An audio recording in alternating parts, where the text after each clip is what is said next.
Good evening, ladies and gentlemen. Thank you for tuning in this evening. We've got a little bit of a debate on tonight. That's why we've put a little bit of a live stream up. I know that Sue, at the minute, who usually does Sue's days, she's having a little bit of a rest. I've been chatting with a couple of lads this afternoon.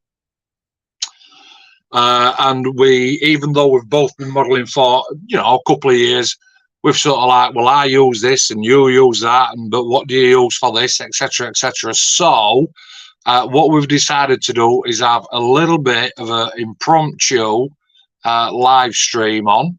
Okay. First person I'm going to introduce is my good friend from the world, and that is Mr. Paul Radcliffe. Good evening, Paul. Good evening, Mr. Andrews, and good evening, everybody who's watching. Thank you very much. Don't forget to put your comments on, because it is going to be a bit of a debate tonight. We are going to be showing the facts on our sundries, as it were, on what we use and that kind of thing. And then the second guest, the guest that I've asked on specifically tonight, is my good friend from down south. He's our Kits for Kits down south ambassador. He's going to have 2 minutes chatting about his own channel, and that is Mr. Clive Brewer. Good evening, Clive. How are we doing, folks? Good evening, all. Evening, Clive. We're doing all right, mate. We're doing all right, love. And thanks for coming on. So, so let me just make a couple of additions here. So first one is from House's Modelling Shed, and that's Dave House. Evening, Housey. Evening, Housey. Let me just have a look here. Let's see if I can. I'm just going to put my little ticker across the bottom there so that everybody knows what we're doing, and obviously they do. House is watching. Good evening, Dave. Clive, 2 minutes. Let's start the timer. 2 minutes, sort of starting from now. Tell me all about yourself, your channel, etc., etc. Sell it to me. Right. Clive's Modelling Channel. So it started 2 years ago. I basically did it due to the fact that being autistic and out of work at the time, it was a case of to do something to occupy your mind, to replace the work that you wasn't doing. So after a lot of edging on, start the channel. So it started, I think I got about 1,630 odd subscribers, which thanks very much all for subscribing to me. I've had a lot of, ups and downs on the channel with the racket in the background, which at the moment is pretty quiet.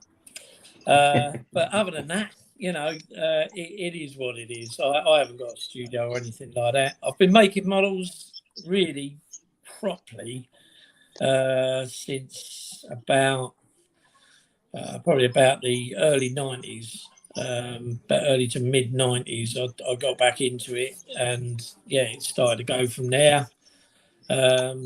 Before that, just the odd key here and there when you and your mate are playing little songs, the little HOO things, and then it just progresses from there. We used to play war games with them, and then all of a sudden girls come along and you find out what certain things are used for, and and then you have 5 kids. So but at the end of the day, it is what it is. I've worked in aviation right up until now. Now I'm a delivery driver for Waitrose in the south down here. So down south. Yeah, down south, Surrey. Bottom corner of Surrey, might I add. So I mean it's an all right job. It's not paid as well as the tanker driving stuff that I did for the aviation side of things, but it is what it is. Plus, I get to see my kids. As for what I use, at the moment I've got an airbrush. It's the Iwata one. It's the Neo, which is a good little airbrush. I've had this is my second one. First one I had for 11 years. The only thing that went was the nib, but I had a chance to get another one just in case things went really badly wrong with one of them. And yeah, but the other day the air compressor packed up, and I can't do any spraying at the moment until the new one turns up by the end of the week.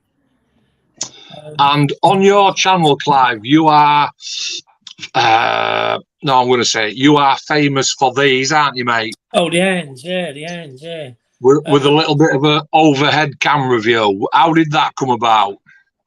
Right, it's all done using this, the old iPhone.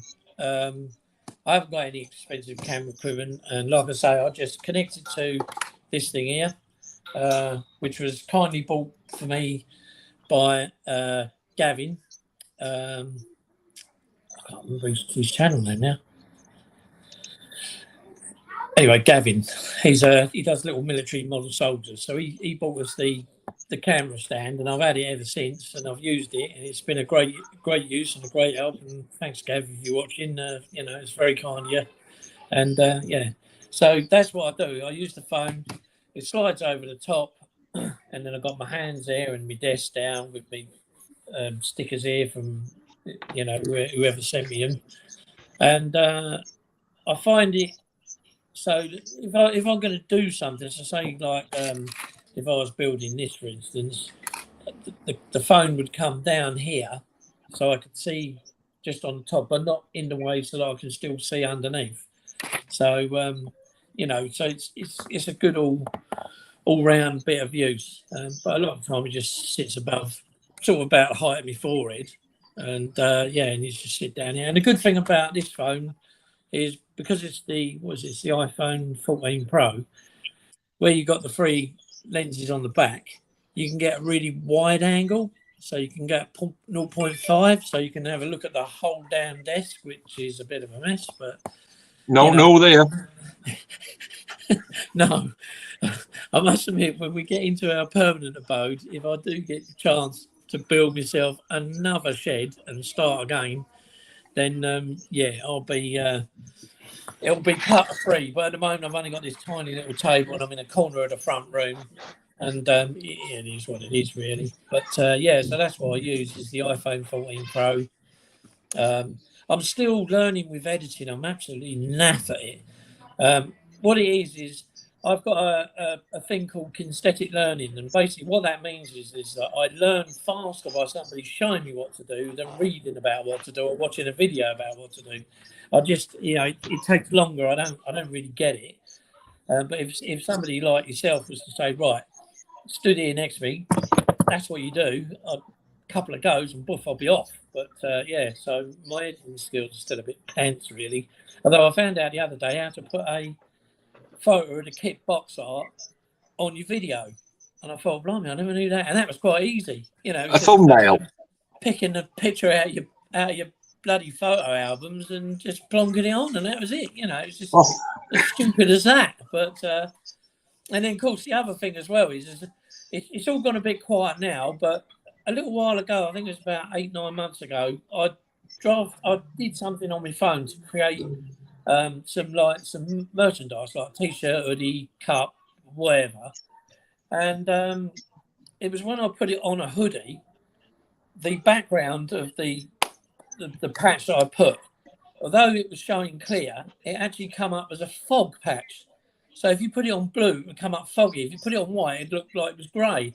And I thought, if only I had that, that Adobe editing suite that I used to have years and years ago, I could have just magic wanded it, got rid of it, left you with the artwork, and then just done it that way. So I kind of gave up on all of that as well. But I don't know. There seems to be so many things now where people are doing all this merch and, and what have you. And I thought to myself, right, maybe I better. Exactly. That cup. You see? So I thought, well, maybe I'll have to have another go. And I'll have I'm glad that you know how to time manage as well as you do. Longest 2 minutes to sing about your own channel that I've ever known in my life. That were about 7 minutes. If you've never seen any of Clive's videos, Clive's a great builder, very, very passionate about the hobby. He does use the top-down camera angle, and then every now and again you'll see a cat come across the screen and a quick swipe. When he's not doing that and he's trying to concentrate on what he's doing, you'll hear the kids in the background, and then you'll see Clive saying "shat, shat, shat," which is absolutely hilarious. I'm pretty much the same. I've just been through it with chickens, but thankfully mine have gone. Let's have a quick look. Let's have another quick look at the comments. So Ice Queen 7. So that's Sue. I know Sue. So I hope you're well. I know that you've sort of dropped off for a short while. I hope that's not anything too dramatic. I hope that it's just that you're having a rest. And Rob has said evening. Evening, Rob. Okay. Let's have another look. Rally Car Miniatures, that's Chris, who is also part of Sue's setup. And Chris has said good evening all. Let's have a look. Go For It Painting says hello. And thanks for tuning in. My young protege, Lewis Dell Modelling says hello all. Good evening, Lou. Hope you're well, mate. Good evening, Lewis. And then last one, and you know what? Because I'm still new to this, you can see for it there. Go For It Painting has said hit the thumbs up now. Because I watch a multitude of live streams, I know Sue says it, I know Chris says it, Plastic Monkey says it, the lads on Black Rifle say it. So I'll say it, hit the thumbs up. I've no idea what it means. But whatever it means, if you're quite good at this sort of thing, hit the thumbs up. The topic of conversation tonight, we are going to, and I'm hoping that the lads have got stuff at hand. Me and Paul have had a little chat this afternoon, and Paul is saying, "Oh, I can't believe it." So what's the matter, mate? He says, I'm going to run out of chuff and gloss, and I'm looking for mine because there it is. Right, so what we're going to talk about, Clive, because you've been modelling for a while, we're going to go through pretty much as we possibly can before you drop off, because I know that you're up at daft o'clock in the morning. We want to know about glues and tapes and thinners and paints and strippers and tools and things in general, floor rewashers and things like that. For the simple reason being, people do stumble across live streams who are absolutely brand new to the hobby, or they've only been going 2, 3 months, 6 months, 12 months, da-da-da, and they're still learning like we all are. But we want to know about your sundries. Paul, I'm going to kick off with you, and we're going to start off with the simplest of things, right? Because there's more than one available. You've disappeared. No, is he coming back on? Yeah, back on. He does this sometimes. Let's add Paul back to the stream. There he is. Paul's back on the stream. Paul. Right. Okay. Tape. What's the tape that we're using? I started off with Tamiya, possibly. I mean, and then I basically moved on to Amazon. What's that? It's Amazon tape. It's just like a £12.99, £15 product from Amazon. Yeah. Comes in a little carrier. There's obviously many sizes. I've not seen that before. You kept that one quiet. Well, I don't know. I mean, it's handy, but I also actually use, when it comes to tape, I'm like, yeah, obviously, so you got your masking tape, your general straight line stuff. So that was an Amazon special. As I say, I can't remember how much I paid. I think it was about £12.99. So you get 1, 2, 3, 4, 5, 6, 7 sizes. It goes from maybe 1 mil, 2 mil, 1.5 mil up to about what width is that? Yeah, so you get like a 1 mil, 1.5 mil. You get like a 3 mil, no, maybe a 5 mil. another 5 mil, maybe a 6, 7 mil, a 10, no, that'd be a 10, and a 20, and then a 25 mil width. But it all comes in this handy little dispenser. So, and that's from Amazon. Yeah, it's from Amazon. Yeah, I bought it a while ago, to be fair.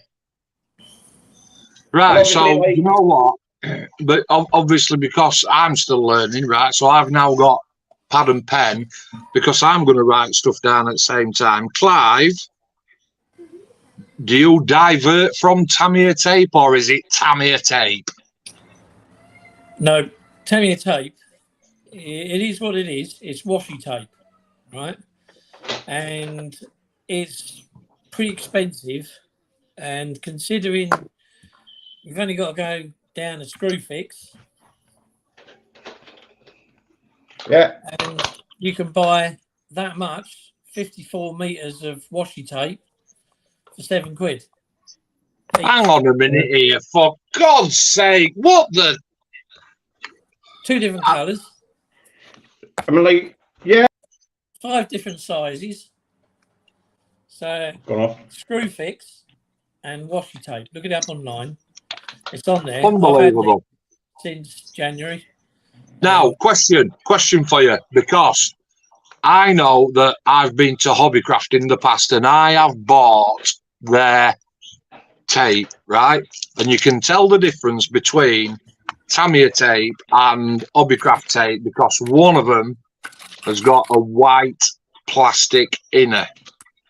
Yeah. Well, but I do find that the Hobbycraft tape does not leave a good enough edge on. Right. This tape? Yeah. This is what I'm using at the moment, these 2 tapes. Yeah. Takam Apache helicopter. That's masked around the Takam Apache helicopter, both sides. That's masked.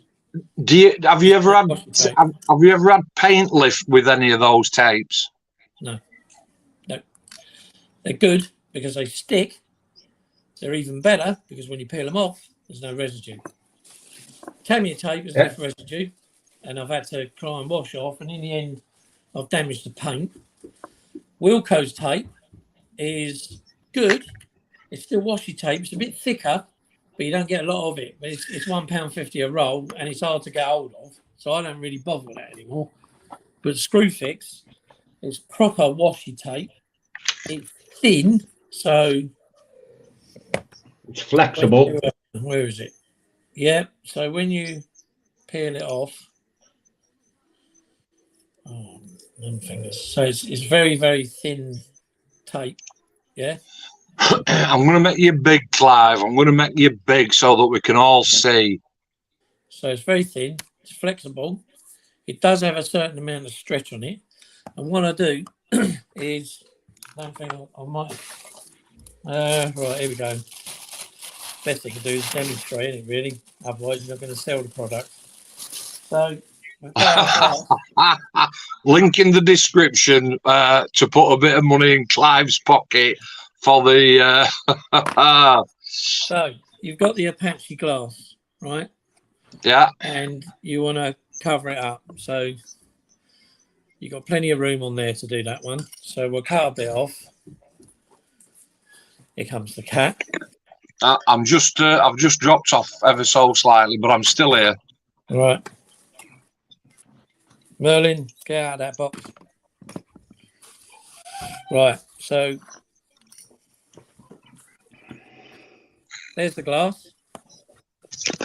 So I'm back. put it on with your fingers. So I've turned this around so it's facing you now. So put it on with your fingers like this. And you can see quite through it quite readily, Clive, innit? Yeah. So you can see what you're doing there. Now you can either do one or two things. I just use a blunt-ended cocktail stick, and then what I do is I run round like that, on the inside, just to give me my definitive marker on the panel line. Yeah. Right. So it looks like that.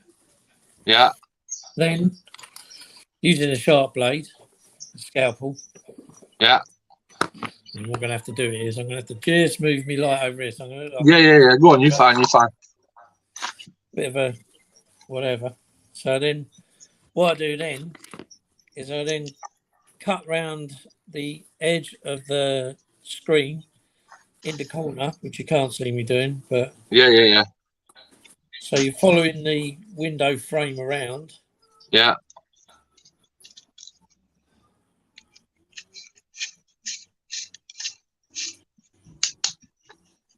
House has put a comment on saying, "What's the tape called again, Clive?"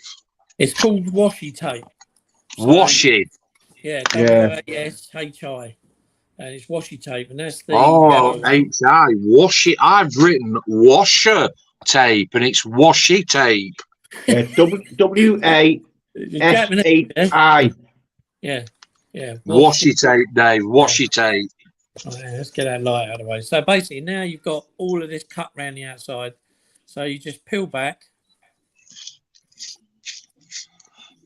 Just catch this box on the floor. So you peel back like that. Oh, where am I? Wrong way. Other side. That does look like good stuff, does that, Clive? Right. That does look like good stuff, does that, Clive? And then there you go. Yeah, Right. that's pretty much how I use mine, like, to be fair, but that looks really nice and thin and flexible. Yeah. Stretchable would be a better word. And you got plenty of it. Keep forgetting where the camera is.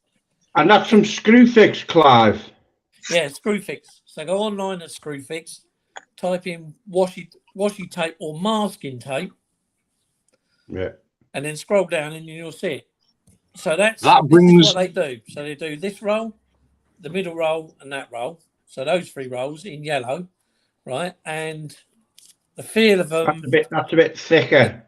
That's a little tiny bit thicker than the pink stuff, and the pink stuff doesn't have a shiny surface like that. It's still wax, but it's thinner. You can literally tell that it's a lot thinner. This stuff. That does look like a good investment. I think and bearing in mind this one hasn't been used, so look, there's side by side. So you're getting this for £7.50, right? And then they're roughly about the same size. That's a full roll, £7.50 again. And then I think the bigger roll, the wider one, I think it's slightly more. It's about £8.25. I think it might have been. Yeah. So, but considering what you're using, right, and how much you're going to use, and you use that Tamiya tape, and I'll tell you what, you're going to be racking up a bill of nearly £100 by the end of 6 months. Yeah. This stuff, I've had these now since January. What are we? July, August, and they're nowhere near. You know, look, I've still got another 3 rolls to go yet, but they're nowhere near ending, and they do exactly what you wanted to do because there's the proof of it. That brings me on to me. Right, come on, we'll move on. Right, that's. Can I just ask you a question? Go. Is that pink washi tape available in thinner widths? No. So it comes like this, right? In these widths. So you got. So it doesn't. Well, you can lay it out and I suppose strip it down. Okay. That's how I look. I thought to myself, you know what? I can cut it down to whatever I like. And the stuff I've marked up with that is, you know, is some, you know, something else. And it's easy to cut. It's nice and see-through, so you can see what you're looking at. You're going to be struggling when it comes to, you know, bloody glass and framework and all that. So yeah, it's good stuff. It's probably one of the best investments I've ever made to do with masking tape. Is the washi tape from Screwfix. Yeah. Right, I am gonna. Right, okay. So you can see that we've had another guest join us. That's Graham. You are, Graham. And the reason I've asked Graham to pop along also is because he's been modelling a while. Graham, the topic of conversation this evening is sundries. Now, obviously, we all use different things, right? And we've just been discussing tape and whether we use Tamiya tape or an own brand tape or, like Clive says, a washi tape. So we've talked about tape in general. I am going to offer you another one up, and I want to know if you can see it, whether you use that one. Got it. Don't use it because it's crap. Clive? What is it? Is it that Tamiya stretchy tape? Yeah. Right. Yeah, I've got loads of that. I do use it sometimes. If you're doing like an airliner. Yeah, I can see the point there. Or doing like a battleship plimsoll It's good line. for some things like that. So when you're doing really, really curved lines and stuff, it's good for an airline. This one's smothered in dust. It's been up there a while, so. It's got to be a long curve, though. It's not good for tight curves, really, is it, Clive? Yeah, no, not really. No, if you want to do a little right angle with it, you know, so like the other stuff I do use is, and I haven't got it here, but so that's the thinnest Tamiya one you get, yeah. Yeah. I think it's about 2 mil. I think there is another one that's 1 mil, but I don't think it's Tamiya. I think Tamiya just do 2 mil.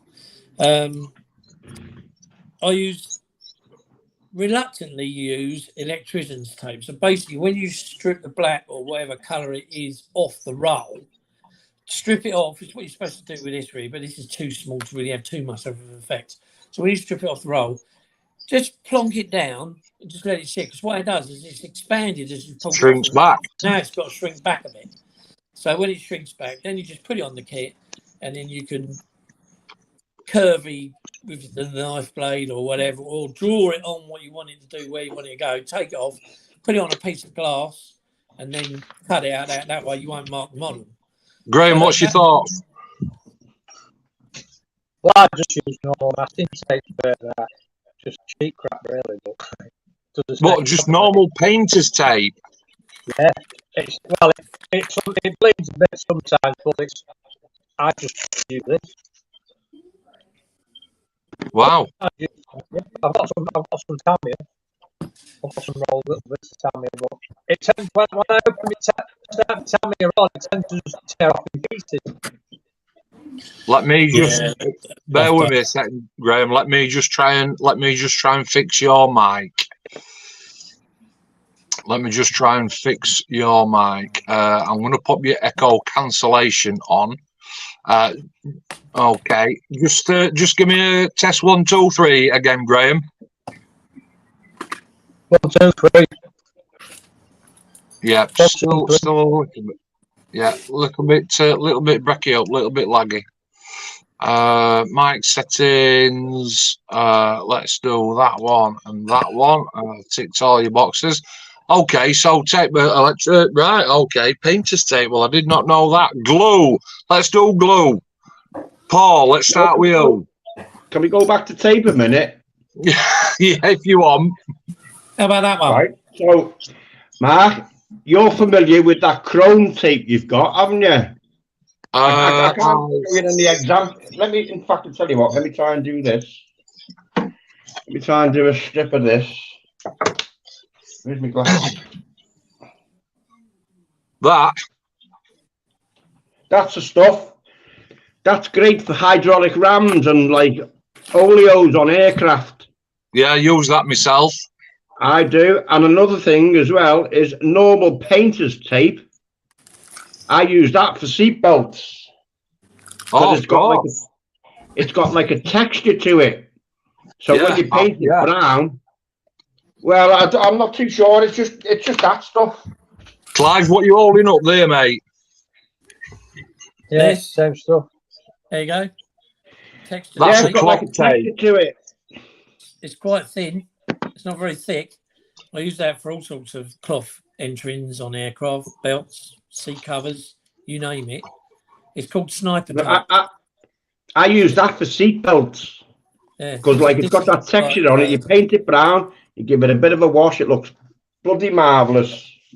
Right, okay, so listen, we're coming up to 30 minutes. We've been chatting about tape for 30 minutes. Couple of comments. So David has said Tamiya tape or low tack frog tape for me. We know that Dave asked the question and we've got a thumbs up for that. It is washi tape. Next one. Yeah, we're moving on. Glue. What's it got to be, Paul?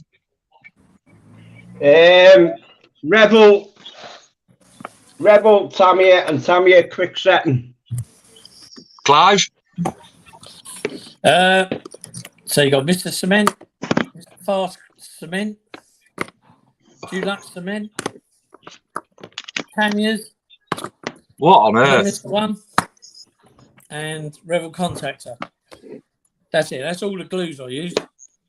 That's all I Graham. use. Graham, what's your glue of choice? Well, first of all, Matt, when you mess with the controls, the volume's gone right down. I can't hear you very good. Oh, let me. Well, we can hear you perfectly. So. Oh, that's all right then. And everybody else can. Oh, that's all right then. Yeah. So. Tamiya extra thin, quick setting. Yeah. I've tried that. I couldn't get on with that. Mr. Cement. Yeah. I've got a different Mr. Cement here. Yeah. Is one a thicker and one a quick, thin, quick flowing glue? Yeah, I've got one here that I've not used before. It's a dark one. I think it's like so you can see where the glue's been. I think, or something like that. Yeah. I've seen. Yeah, I've heard about it, but I've never used it. Yeah, there's different makes do that, but I've never used that yet.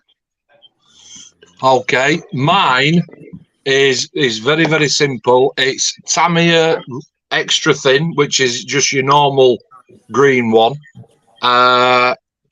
Tamiya extra thin, obviously Tamiya white, but again, so that's your regular bottle, as you know. Let me just make my screen a little bit bigger. So Yeah, that's your normal regular bottle. But what I do with that, and I'm sure you know all about it, if you look at this one, it's got a green lid, and this original one's got a white lid. You know why, don't you? Different bushes. Paul? Yeah, one's thicker than the other, and one takes longer to cure, and yeah, it's got different size brushes. Different, yeah. So what I do is when I run out of a Tamiya extra thin, I put that lid with that thin applicator into my normal glue. Yeah. But down at Telford last year, I did drop onto that Plastic Magic by Deluxe Models, and we were talking about Deluxe earlier on, Paul, weren't we? Yeah, both for different products. Like, I'm like, we're talking about products I've used. I will probably never ever use anything other than them two. I mean, your Rebel Contactor. I don't use that anymore. Where's my camera? I don't use that anymore. It'll get used, but I won't buy it again. Why is Once that runs out, because I don't need it. I haven't found a use for it. Tell me extra thin. Yeah. Right. I use Tamiya extra thin quick setting now. Ah, right. Okay. You know what I have tried that. I couldn't get on with it. And it's same with that. That's great for big areas. That's the same. That's pretty much the same stuff, but in like spot areas. Say, for instance, that, because it's got the nice big brush. Sometimes when you're gluing wings together, and like where it joins the trailing edge, and you've got like quite a large flat piece of plastic to glue together. Yeah, you can spread it nicely with that. And that's what it. That's the only 3 glues I will ever use, other than your super glues, like. Right, so tape covered, glue covered. Let's go on to. I'm going to jump the gun here. I'm going to jump the gun. I'm going to fast forward. No. Afterpaint, micro sol, micro set, discuss. Love it. Although saying that, I don't really see the point of set. Set is the blue one. Clive? Yeah, they're both here. Yeah. So I use them. The set is basically if you've got decals that are a little bit dry in the glue section, this will help bond them down, and then this one will help seal them and Let the bed in onto the plastic. Which but when it doesn't work, as a last result, because I've got in the Mr. Hobby range, I've got the setter and softener, which do the same thing, but there's for slightly heavier decals. So that decal fix that you got there, the hammer one, I've not got any of them, but they all do the same thing. So all the setters are basically to help it stick to the surface. All the this one to help it to comply. But this one says it's a decal fix and it's liquid specifically designed to adapt decals to all surfaces. Once the marking is fixed in place, apply a small amount of the product over the decal with a soft brush. Allow for the product to dry untouched. For the best results, use in combination with decal set. So this decal fix is your micro salt. that one. Yeah. But I've heard that some of them. Graham, what's yours? What's your fixer of choice? Well, I've never tried that set and sell, Matt, to be fair. I've always used Umbral Decal Fix. All right. Another one, yeah. I was going to say See, about that. Go on. I find it to be pretty good, to be honest. Maybe I should give that set and sell a go. I say it quite often, but I think I just stick to what I know. I'm a bit old-fashioned, probably, but see, Graham's just hit the nail on the head. Is like you sort of. I think us as models, we stick to like what we know. I mean, like I've seen Clive out there with Mr. Hobby Glue. When Tamiya's there, I've used Tamiya in all me, hobby. I wouldn't now go out and say, oh, I think I'll buy Mr. Hobby Glue instead, because I know Tamiya works. So unless I went to a shop and was absolutely struggling to get Tamiya glue, I'd buy probably Mr. Hobby, because I know it's pretty much going to be the same stuff. But I wouldn't go out my way to buy it. I wouldn't go out my way to try it. Why would I wouldn't want to try it, because I know Tamiya works. We're just. I know, obviously, in here I've got a list of things that we are going to talk about, and I don't want to dwell too much on that, but it is going to be part of the conversation. Let's go with. Here's a good one for me. If I just reach up here and get that and that, because I have tried both and I have used both. Yeah, we use both of them as well. Yeah. They're both good as each other. Do you reckon?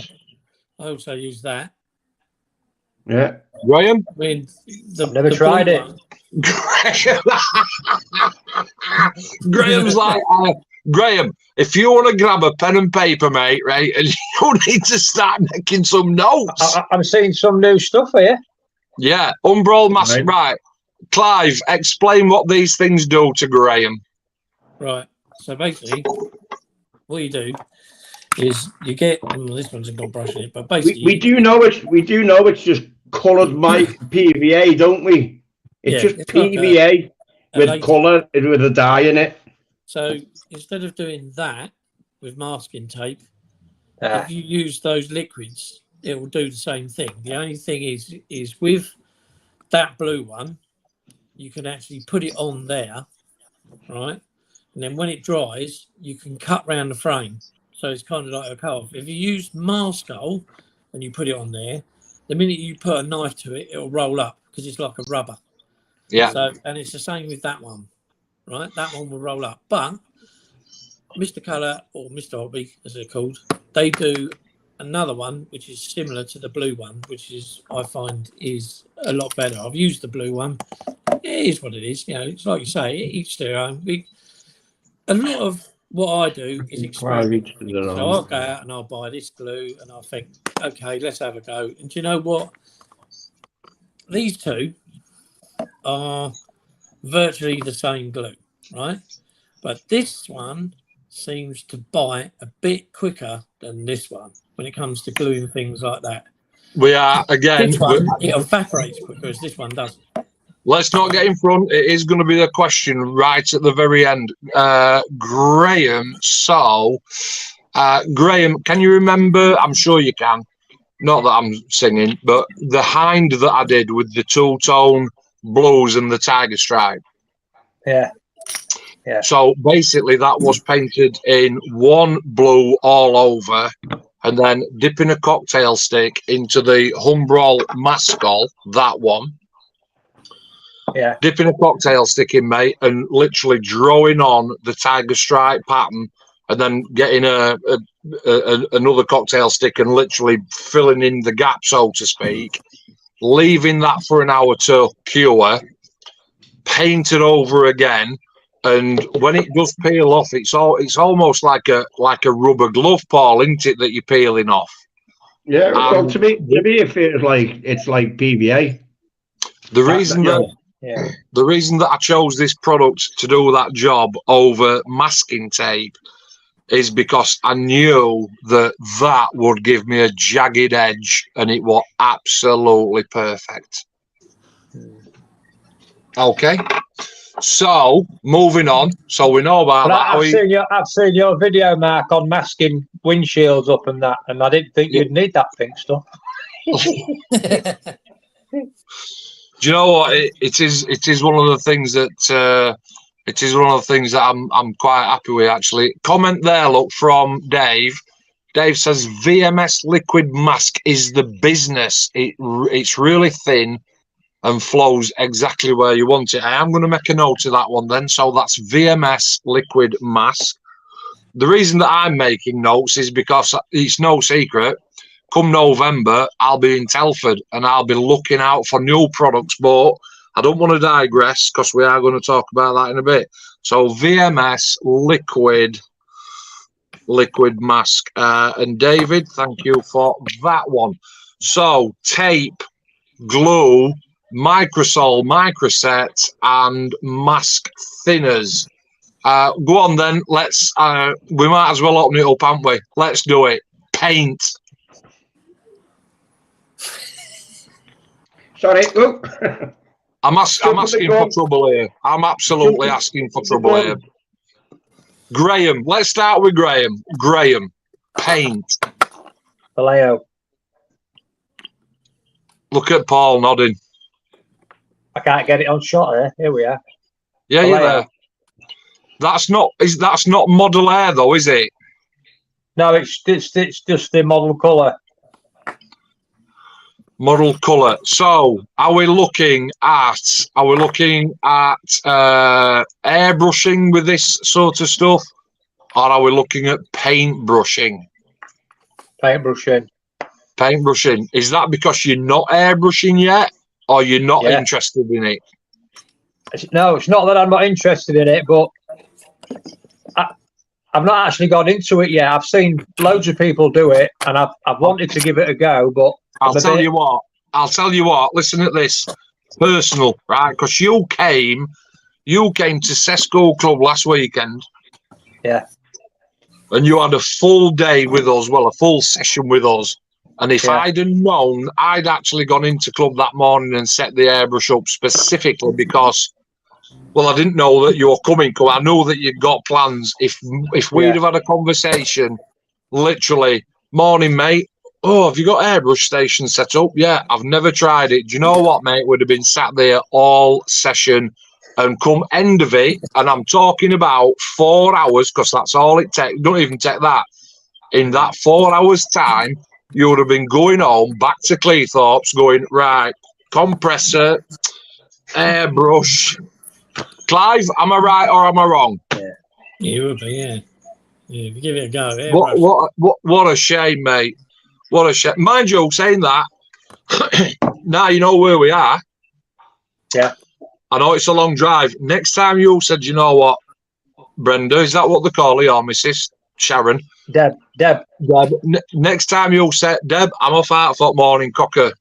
You come and see me, mate, down at club, and I will go through airbrushing with you with a started airbrush, a quality airbrush, proper great paints. We will airbrush literally a kit because it is that quick. And I'm not kidding, mate. By end of it, you'll be like a dog with two dicks. Do you have to use Model A with an airbrush, or can you use the model colour? Model, right? So some of them, if you look, Paul's actually the Vallejo man. So some of them have got a black lid on. Yeah. I didn't know if you'd have to water them down or not. Paul, jump in, mate. Jump in. Model A, generally no. I found, yeah, generally no. Generally no, Graham. No, just bang it in the airbrush. Maybe a little bit, but you see, a lot of paints as well, though, can be down to like your pressure that you're running at.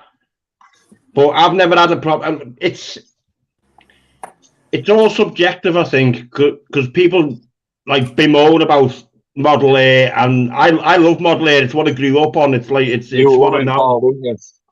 I do. The only Vallejo products I struggle with is the primer and white paint. White Model A I struggle with. Clive, come on, what you got? Right. There we go. I used to get a lot of these. I still have got a lot of these Tamiya paints. So these are sounds like the acrylic ones, right? So then they came out. So the lacquer paints came out. Yeah. And can't take it away from they're good, but there's still there's not a lot in the colour range in Tamiya. Yeah. I've tried Vallejos. Some of them are all right. I've tried the Taka. Didn't really go on with them. There was that. Not Ammo Mig, what's his name? AK Interactive. Now, the metal paints are fine. The other paints, again, had a little bit of trouble with. But the ones I've settled for is Mr. Colour. No way! I'll tell you what, right? I'll tell you what, Mr. Colour. Right? Now, this is just out of the airbrush. Right? How's that for a shine? It's just out of the airbrush. That's just Mr. Colour black paint. That's good. Right?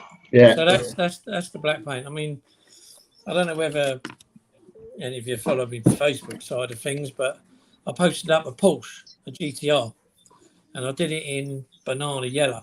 As a matter of fact, it's the wrong side. It's there. Yeah. There, on that over shelf. there. And that's the yellow I used. Now, Mr. Colour paints, they all dry gloss. And the simple reason being is because it's the best surface to put your decals on. It's a glossy surface. Because it wilts out silvering. But what you got to remember is when you're using Mr. Colour paints, if you want to keep a gloss surface, use that. Yeah. If you want, and typical, I haven't got the bottom here. If you want a matte coat, you use. So if you want, so say this was matte black. If you put this in matte black, it will turn it to satin, right? So you'll get a semi-gloss finish. If you put Mr. Thinner, so forget the leveling bit, Mr. Thinner in a gloss paint, it will flatten it down. So it won't come out gloss. It will come out like again a satin match finish. So that leveler thinner, that thinner there, I presume it's the same one as I use. It's different coloured label on the bottom. It's kind of like the reverse of that. So where it's mainly yellow in this sticker, it's the other way around. It's blue with yellow writing instead of yellow with blue writing. That's the thinner I use. And Mr. Colour paints, I've never had a problem. I tell you, I've been using airbrush, and I've never had a problem cleaning it out. There's stuff you just 70-30 mix with that, and I'll tell you, the finish is unbelievable. And then you have got a choice. I'll try and do my best to hold all four of these up, but basically, when it comes to this type of modelling, the Japanese have pretty much got everything in the market. And these are 4 of their gloss varnishes, right? Oh, we're going to come on to that in a bit. Oh, hold it. Put them down. Let's just go back to comments. That is what I use is Mr. Colour Paint. Since using the Tamiya stuff and switching to that, I've never looked back. Okay, Lewis says it's true that, Mark. After 45 minutes-ish with Chris Barlow at my first session, I had airbrushing sorted, and you'll have it sorted, Graham. So now, you obviously, Clive, what you don't know about Lewis is that Lewis is 15 years old.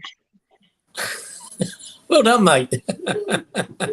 15, Okay. 12, 10, doesn't matter. If you can use an airbrush, and I tell you what, the earlier you get to use them, you can be a whiz kid. I mean, where I used to work, there used to be a place where we used to take the trucks, the Scania trucks, into Maidstone. There was a place next door that used to do all the artistic spraying on lorries, and where you see all the airbrushing and stuff, and some of it is really, really fine. And they did one which was, I think it was the Battle of Britain. There was quite a big trailer done as well with it, and it was going all over the place. And when you looked, at the pilot details of it in the copy, and that was all done with an airbrush. Cool. Amazing detail. So yeah. David Ross there, comment from David. Thanks for that, David. Lacquers and acrylics use both. Different brands, but Tamiya lacquers are great as long as you have a good extractor and a mask. Now, before we move on, let me just make my screen bigger once again. So, let me just tell you about my experience with painting. Started with Revel Aqua Colour and a paintbrush because once, when I ordered the first kit off eBay, what a Airfix 1 in 48 Harrier, and I brush painted that, never finished it off, gave it my lad to throw around the garden. After I'd done that, I went to a model shop in Barnsley and bought I won't say quite the range, but quite the range of Vallejo Model Air, which I know that Paul loves. I did get on with it, Paul. The only reason I do not tend to use it anymore is because the thinners cost an absolute bagging fortune and the airbrush cleaner. Right. After that, I think everybody's used it at some point. Tamiya paint, and if you look on the top of my lid there's a big T, and the reason for that is everybody knows is because when you buy a bottle of Tamiya paint, it's literally only 2/3 full. So where it comes up, where's my camera? Where it comes up to there, I fill it up to a millimetre or two from the top with. Well, originally I used X20A, which is Tamiya's thinner. And I can just grab that there. So I filled it up to the top with that. You shake it. Look at this. So thinned with MLT. You shake it because the paint and the thinners do separate over time. And I have had loads and loads of comments on my Facebook and the club's Facebook about, oh, you shouldn't do that because it separates and one thing and another. Actually, it is a bit like oil and water, but once you've given it a shake, you're back to good, and that is now airbrush ready. That's airbrush ready for the life of the bottle. Once I moved off X20A, I moved on to thinning my Tamiya paint with that, Clive, to give it that lacquer finish touch. However, admittedly, I was still struggling with airbrushing on a bit of a grainy texture, and all my prayers and questions were answered one day by a guy down at club who's I was building a Revel 1 in 48 Tornado, and I could not get the desert pink colour for love nor money. And Andy Norfolk, who's usually a presenter on the show, not here today because he's working at extremely silly hours tomorrow morning, said, Mark, I've got some desert pink. Do you want to borrow it? And I said, yeah, go on. What is it? And he said, it's this.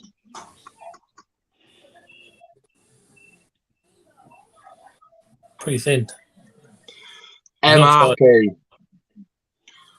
Mr. Paint, MRP, that's what it stands for. MRP is Mr. Paint. And I'll tell you what, it's an acrylic lacquer paint for airbrush.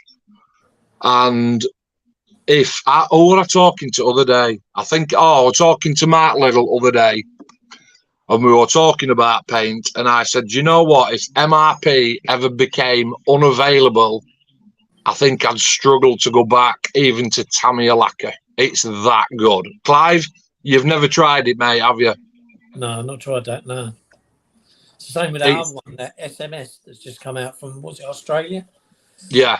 I've not seen or tried any of that yet. The nearest I got to trying any of those was, in those type of bowls, was All-Clad, when they did a range of metal colours, but it was only metal colours, and then they did a varnish, set of varnishes, and then that was it. And then they disappeared. Well, say disappeared. They just stopped trading under All-Clad. I think they're now trading under something else. But so, MRP. Graham, you're using the, you're not using Model Air, you're using Model colour. Model colour with a paintbrush. You're old-fashioned. Next time that you come to club, mate, I am going to bring, I can't bring any valet. Oh, hang on. I'm telling a lie because I don't want to drop that off the rack, even though I'm going to. I have got some airbrush cleaner, but I haven't got any airbrush thinner for the Vallejo. You see, the thing is with this, I bet I've ripped the ticket off. That's an 85ml bottle, Clive. And I'm sure down at, it weren't at Bolton this year because I've not used it for a while. It might have been Bolton pre-COVID. That's how long it is since I've used back that. But I'm sure that little bottle there were about £8.95. And you got fucking completely ripped off. Well, that's because it's a show. But my main range of paints that I've got here in front of me is MRP, and over there I have got the residue of the Tammies that I used. Graham, next time you come to club, mate, you let me know, and we are airbrushing. You're going to convert me, mate. Oh, mate, absolutely. I'll tell you what. Listen, when I got back into the hobby, right, and I were using that Revel Aqua colour, I was talking to lads on forums and private messaging, and they said, you know, I said, no, I'm just getting into it, you know, give me a little bit of time. But I weren't happy with the sort of the line that when I was painting things like a grey and a green or a green and a brown, I definitely had a bit of a line on there. And obviously I wanted to get better, so I moved on to rattle cam, because I built in my shed, and once I'd built what I wanted to do, it was, you know, I'd read all the things about putting it in hot water and letting it heat up a little bit. I was taking it outside and giving it a quick blast, and I was very happy with that. And I did that for about 9 months. But what I found with that, Graham, was that, you know, 50% of the paint were going on the model and 50% is going up into atmosphere when you're doing that. And the amount of people that said to me, you need to get into airbrushing, Mark, and I'm like, no, not for me. But eventually I got worn down into, go on then, I'll give it a try. And I got myself a nice little bar sharp airbrush, mate, a 180. What do you want? I got some paint, I got some thinner, and I literally had a guy on the phone like this to me, a good mate of mine, Jed. And he says, right, put it in colour cup, and I'm like, oh, I dare do it, and, you know, do this, and one thing or other, down for air, back for paint, and off you go. And again, Lewis has said within 45 minutes, mate, he picked it up. I picked it up instantly. Like that. It is that simple. And trust me, mate, if I can do it, well, my lad's 11. No, he's 12. My lad's 12 and he can do it. Clive, tell me I'm wrong. No, you're not wrong. You're not wrong. Paul, tell me I'm wrong. We've got a bloke in our You're not wrong. Right? We call it once you get onto it, once you get on, it's like riding a bike. Before, Yeah, well, it's not riding the bike. In our club, he won't have it. He won't have. Go on, Clive. Brush is better than brush. And I said to him, "I'll prove it to you." And I must admit, when he paints a model, he paints it with a brush by hand, and it comes out bloody good. And I've only ever known one other bloke, and that was when I was in the Air Cadets, and he used to paint gloss paint using Tamiya paints on airliners because that's all he ever used to make. Well, this guy at our club, fucking service, eh? Yeah, fucking hell. Anybody else got to fucking help themselves? I'll tell you what, it's like being on an airline. You know what I mean? The stewardess over there, she's a good old girl. So anyway, so we were saying to Sean, like, you know, and in the end, he came to a model show a couple of years ago when we had our last model show at Farnborough. And I think it was, I'd done a 32 scale F15 Strike Eagle. It's just one colour, but you can patch it around with different colours using the airbrush, fading stuff in. With the metal works, that's where the airbrush really comes into it. And I showed him this and I said, can you do that with a paintbrush? And he had to put his hands up and say, no, I can't. And I said, right, that's how easy it is to use an airbrush.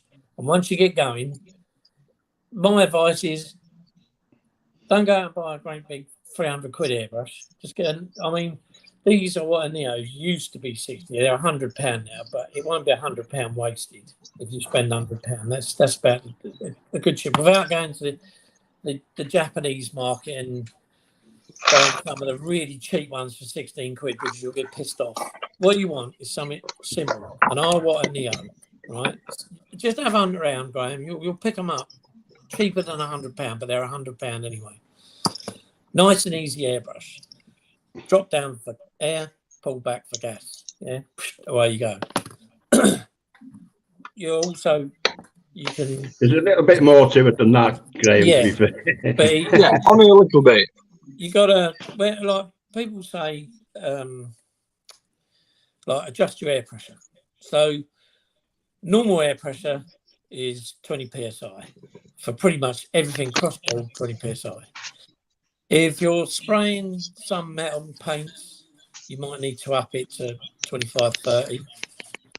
If you're thinning paint down really thin, and I'm talking to like the consistency of thinners, then you want to drop the airbrush down so that it's on a lower psi, so you can get like the heat shield effects, you know, when you get the rainbow effects in the metalwork. So you would drop it down. But just in general, get yourself a nice bit of cardboard, yeah, that doesn't, you know, it's like some of this designer card. So when you spray on it, you'll get a spray line, not like if you put it on cardboard or paper, it would spray and all of a sudden it'll go from that line to about that line because it just spreads out due to the thinners. Practice on that. Practice getting your stroke right with your finger on the trigger. So once you get this bit right, although this is sticking at the moment, so must be a bit crap in there. So once you get that bit right, and you can steady your flow, and you've got your control going, then have a go at having a go on a kit. And the best kit to have a go on is a tank. It doesn't matter how you paint it. It doesn't matter even if you bollocks it up, because a tank is what it is. It's a tank. If you go and do something like if you was to get on to something like this, and then you wanted to start doing in between the rivets and highlighting the rivet lines with, I'll tell you what, you'll give yourself a real big headache. But when you buy a tank, Graham, if you look on my personal Facebook,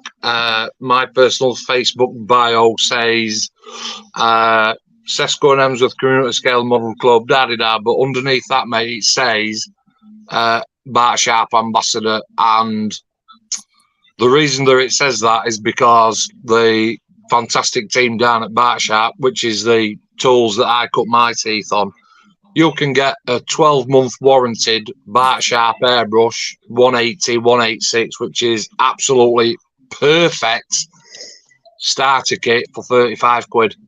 There you go, yeah. There you go. 12 month, no quibble, emailing, mate, and they're straight back onto you, helping you out, sorting you out, mate. Listen, before we keep divulging into airbrushing, get you sent back over to us back at Emsworth one of your days. I'll get you sorted. So let's move. Right, so MRP, I am going to do my MRP shout, obviously, because I've given you guys your chance. So MRP for me, it does smell, I'm not going to lie. I do build in my garage. What do I find so good about MRP?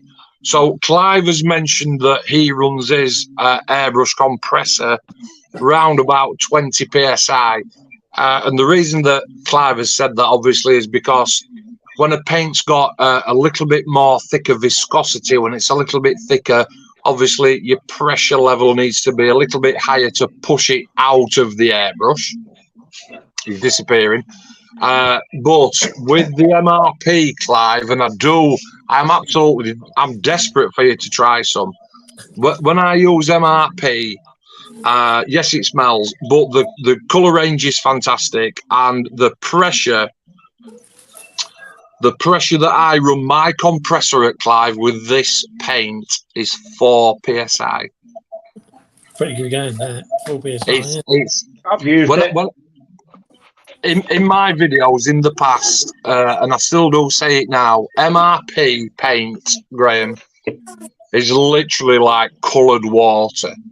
And if you've got something, if you imagine a fireman with his big hose, no pun intended, and he's blasting out, if he's far away from the fire, right, by the time the water hits the fire, it's expanded out, hasn't it, to cover a larger area.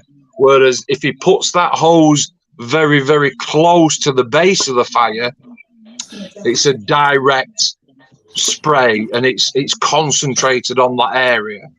So with MRP, because it is so thin, I can turn the pressure right down to 4 psi, and it's a sweet spot on that paint that gives absolutely fantastic coverage. I will show you next time you come.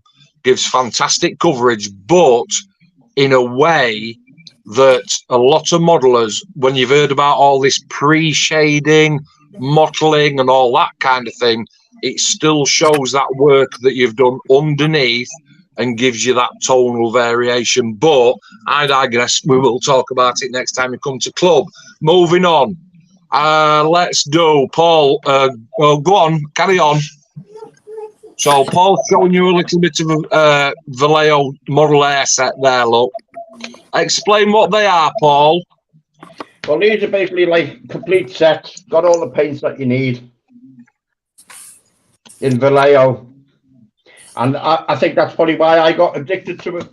Not addicted to Vallejo, but this is why I choose Vallejo, because I build a lot of Luftwaffe stuff.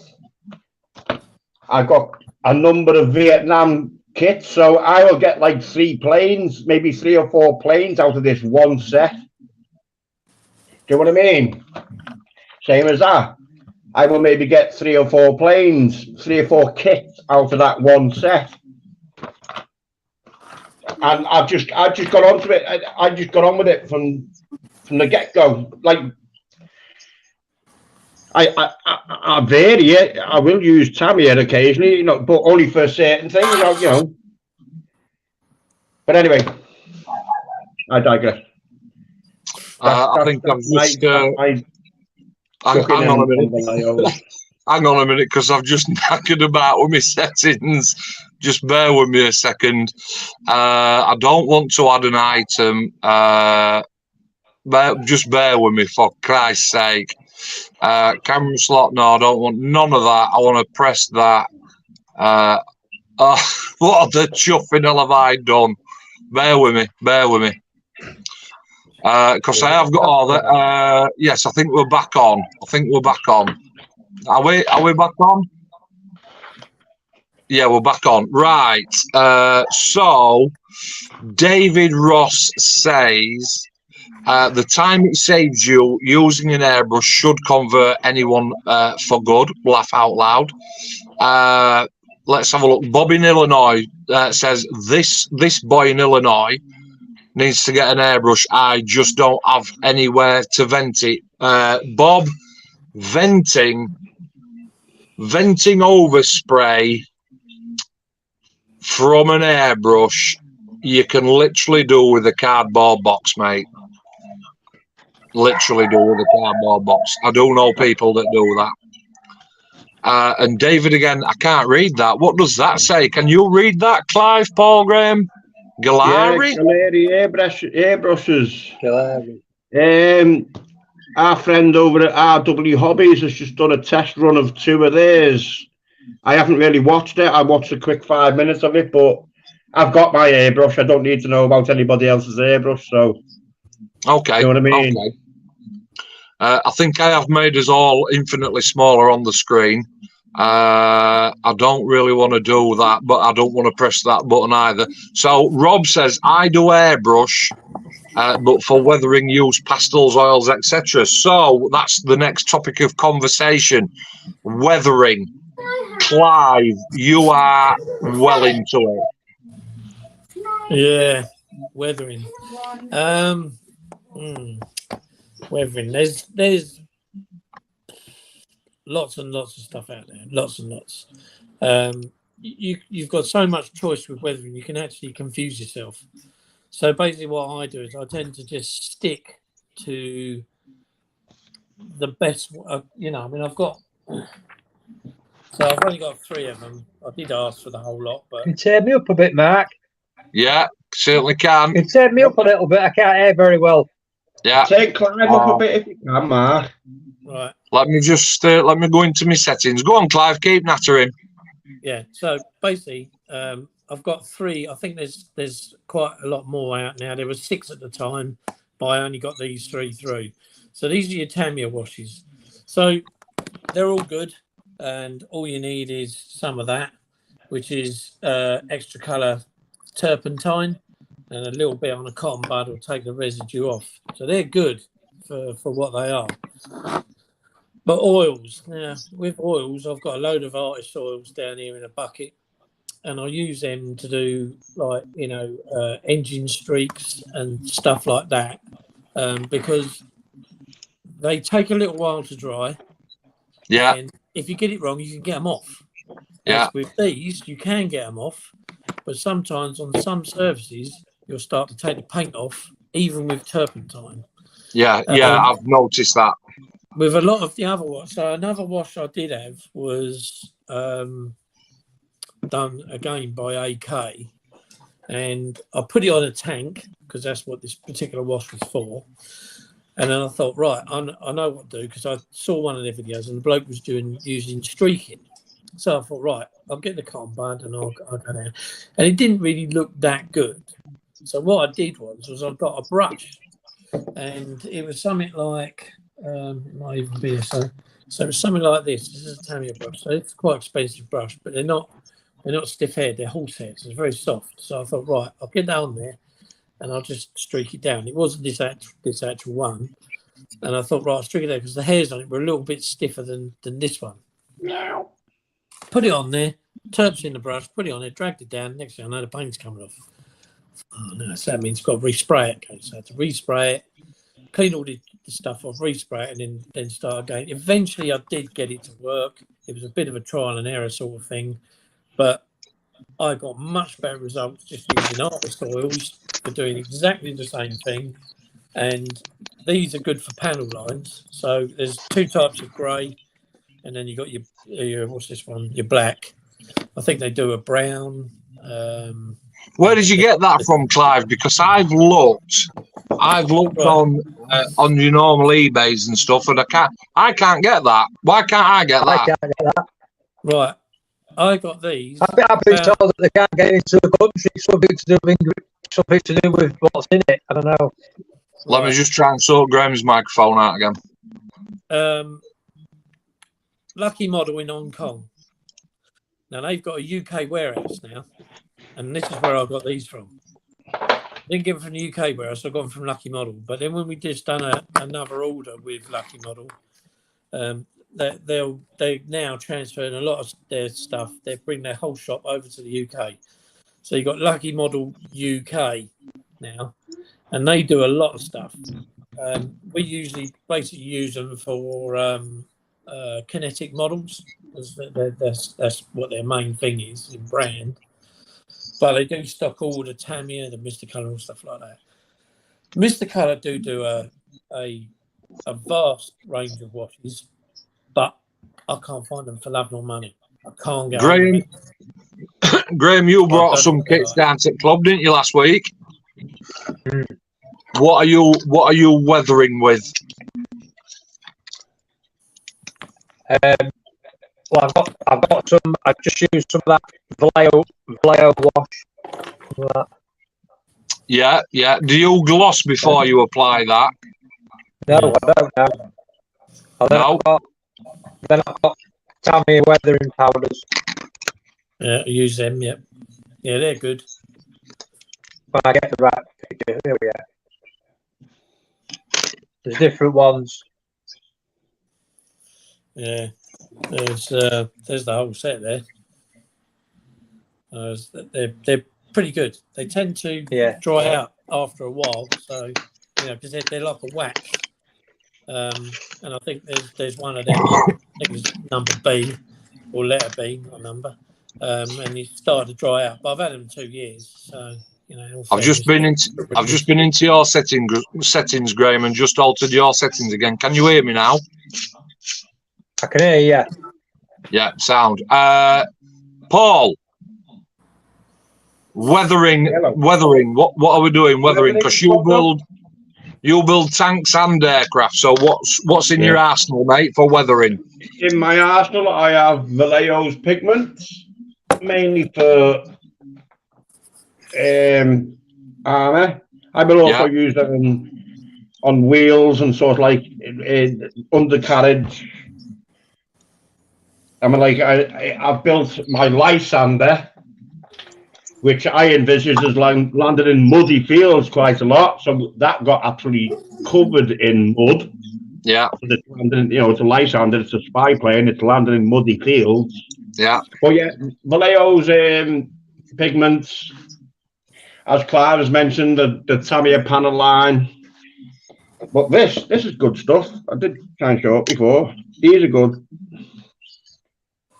Oh yeah, I've had them. Yeah, they're good. They work a treat.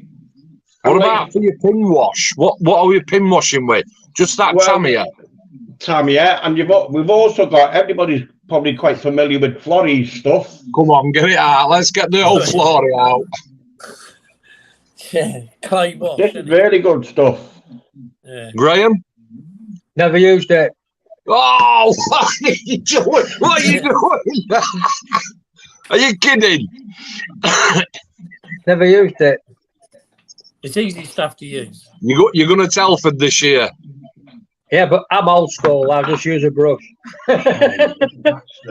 You're going to Telford this year. I know you are, because you're stopping with me overnight. Not with me, obviously, but you're stopping with us. Right, Florrie wash, mate. So, do you know what? I'm not. I don't want to sound like an absolute wanker, but I'm going to. I am going to. Shut up, you daft. Mate, next time you come to club, right, I am going to show you so many things that's absolutely just going to blow your mind. But for us, it's just normal everyday shit. But for somebody like yourself, and I don't want to sound like a tool, you're going to come to the club, I'm going to show you stuff, and you're going to be going away. And I hope you can come before Telford, so that when you go to Telford, you're like, right, here's my carrier bag, fill it up with all these products. I've also used, Paul, do you know what? I've been using this one. This is AK Streaking Grime. Right, yeah. And I use that on both aircraft and armour, because it's almost like, in fact, let me get a shake and take the lid off. Where's my camera? I want to show a bit of light in there. You can see it's really thick and sludgy. However, you put once you've glossed them, you've got a matte coat with this. I'm saying that like it's a fact. In my opinion, you've got to matte coat before you put this on, because if you dab it on, whether it's on where the flap meets the wing or where the side skirt of a tank, right at the top, if you put some little dabs on there, and then when we were talking about aggressive thinners earlier on, Clive, I use that, right, because it's a totally non-aggressive thinner. And then you dip that into a paintbrush, Graham, get rid of all that excess on a little bit of blue roll, and then you start and drag that down. Clive, am I right? Yeah. Absolutely. It's absolutely superb. And I did actually go to Hobby Workshop in Barnsley the other day because I was screaming out for some thinner, and I did pick that one up, Paul. Right, okay. A winter streaking grime. Winter streaking grime. So I'm sure if I show you the bottom of that, I know the light's not going to really pick it up. This is the original one. Look, this is the streaking grime. This one, it's green. Right, okay. Because I'm getting into this armour thing, Clive. Little bit of streaking grime, little bit of green. But Paul, you've shown me some engine oil stuff, and Clive, I'm sure you've got some of these products, haven't you? Yeah, well, you just showed there that engine streaking grime and all that. Yeah, and oil stain. There was another one, and I think there was 3 or 4 of them that I got from the AK brandings to do with them washes, and then you went on to like the powders. So if you wanted to, your pigments, isn't it? That's it, the pigments. So if you wanted to like do cloggy mud or something that was clumped up in the wheel around the nuts and stuff, you just put this stuff in and then dab a bit of wash onto it, and then it would kind of like look like mud all stuck and pudged up. The other thing I use is we've all got kids. Mine are a bit younger, but they all like these things. They come with like a sweet in there, and when they go doing that all day, well, once the bottle's finished, that's good for using for either some decal fluid, or if you want to spray the model with water to apply your decals on, or pigment stuff, just a little plastic bottle with a squirty lid, David says oil paint rendering is great fun. You'll just clean it off if you muck it up, and AK do panel liners as well. Oils. That's right.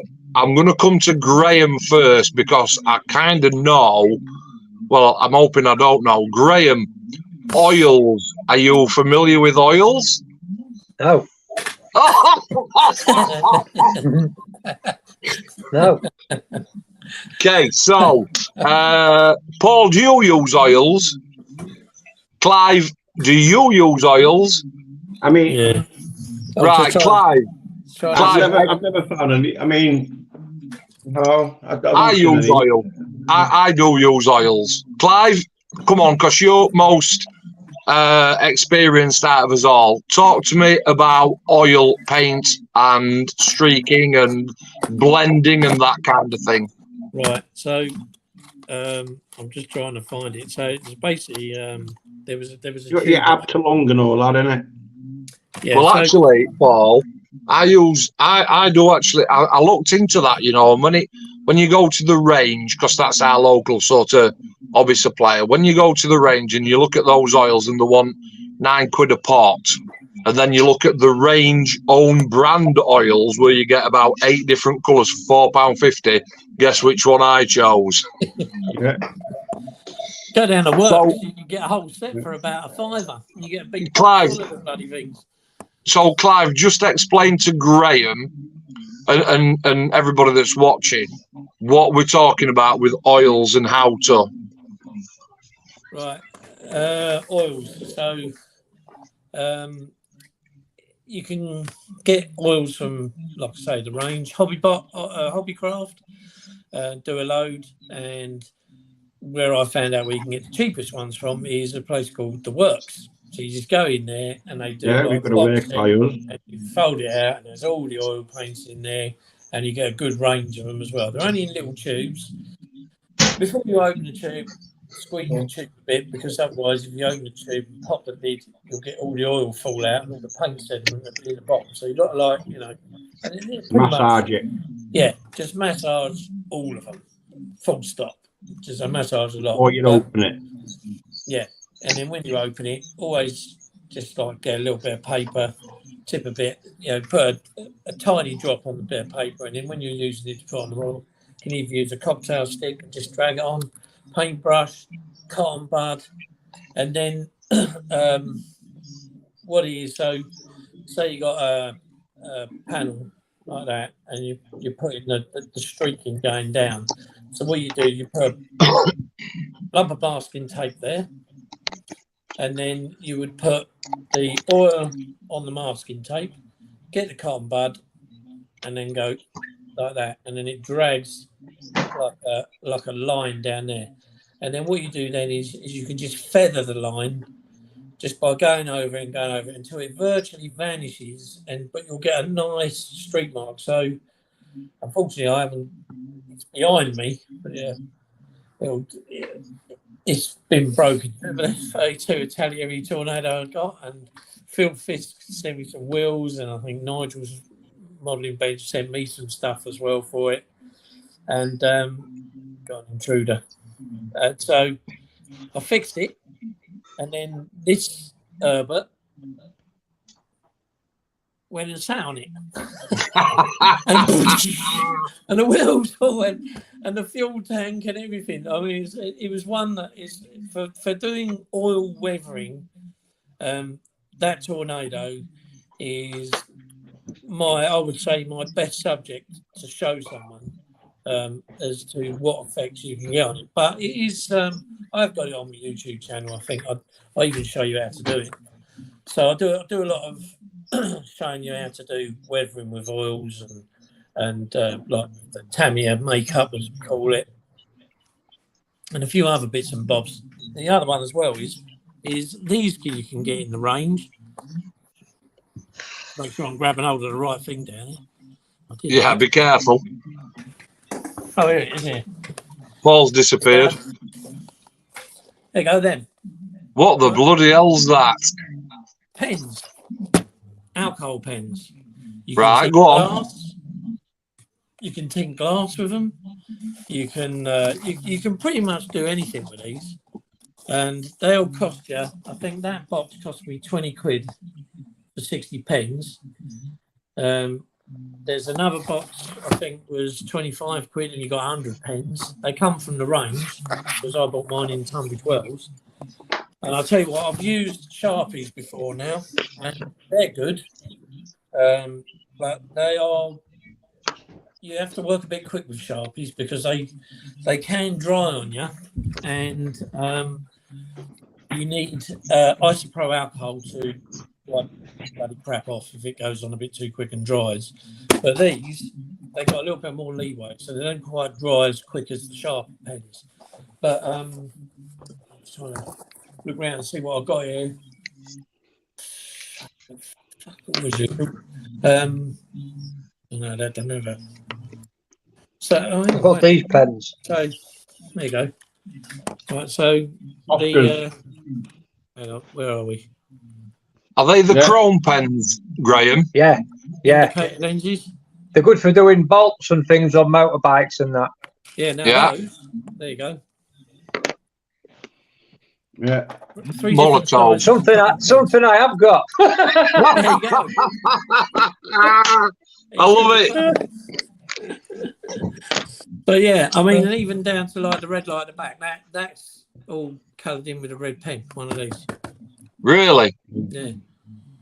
And the Streets, difference between never the two be. red lights is this. See, a lot of car kits these days, though, Yeah. Clyde, You get the red- they come with red lenses and stuff, don't they? Right. Yeah. Oh yeah, they do. Yeah. But that one's quite an old one, and it had like Yeah. some- No, that looks cool. See, and then not only that, the other thing as well is with the felt tip pen. So you see the headlight. Yeah. There's like some black marker. Oh, fucking hell's With the black trim. There's Yeah. like some black trim in there, and yeah, that's just done using just a black pen. Have you that what is that truck that you've got there, Clive? That's the what is it called? The Ford Raptor. So it I was just it was Revel's old snap together kit. yeah.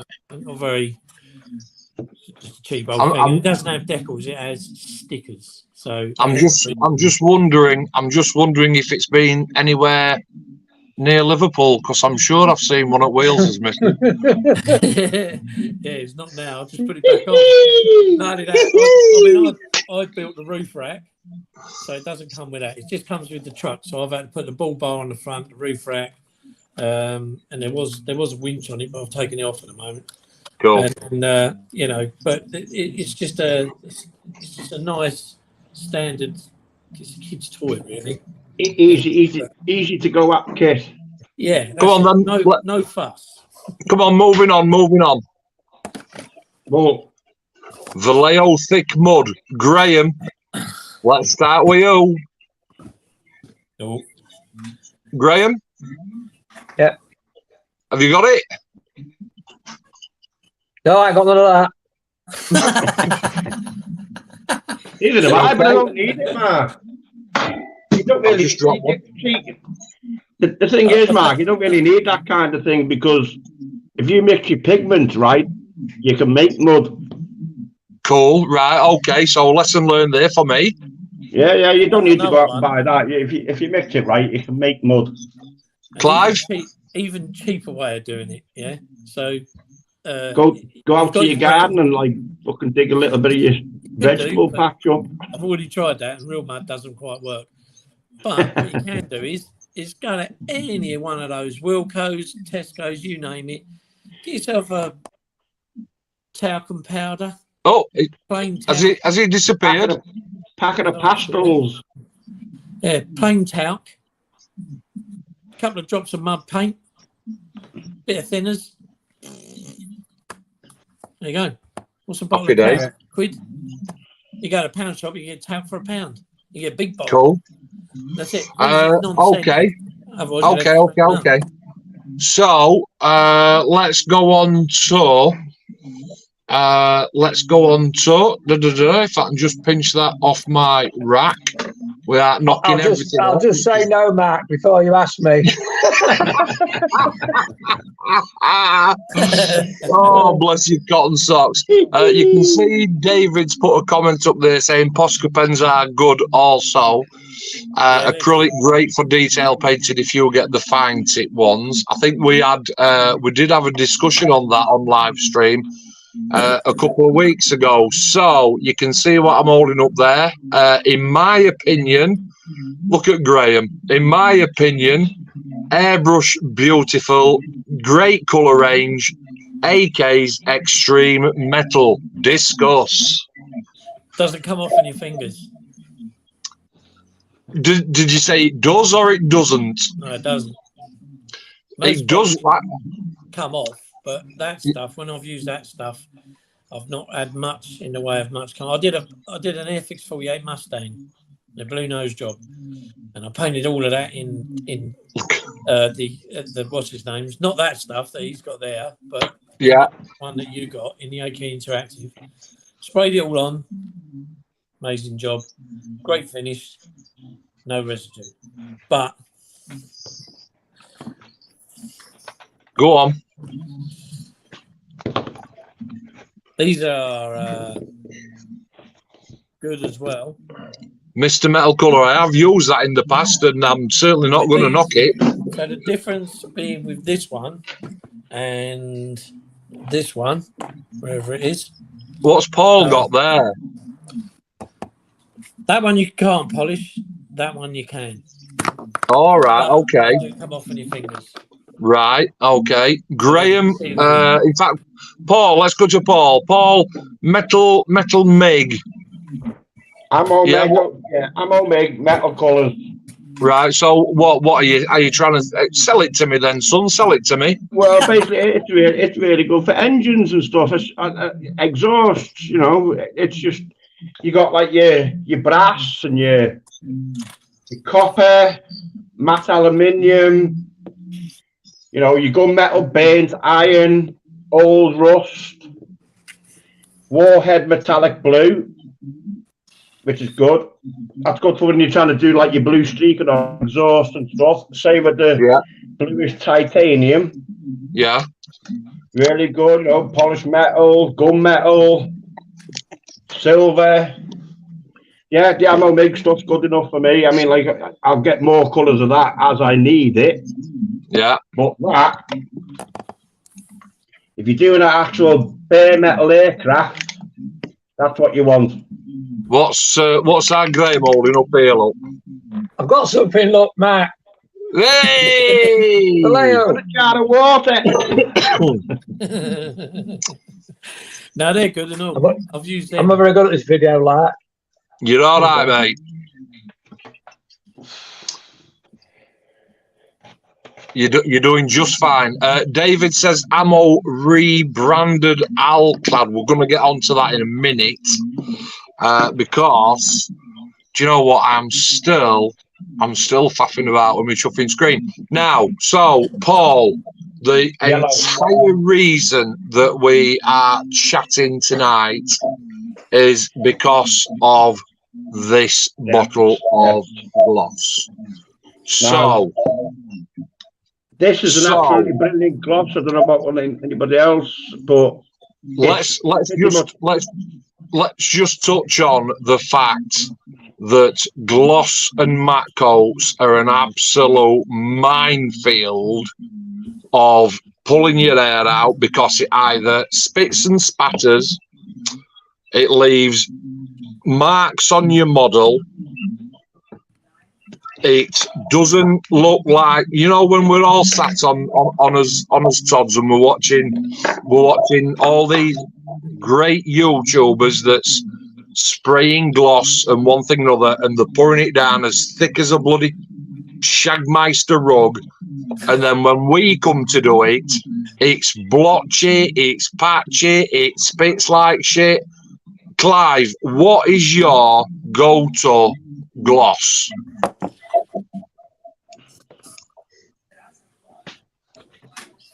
I was going to go Mr. Hobby because he had 5 of them before. That one. Right? That one. There's 4 of them.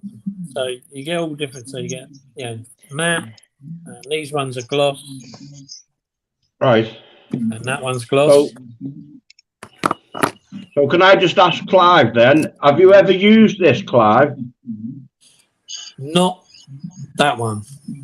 I've got a mate who does, and I've seen it. And you see, it's trying to get a comparison. You know, it's trying to get a comparison now because this Alclad is no longer available.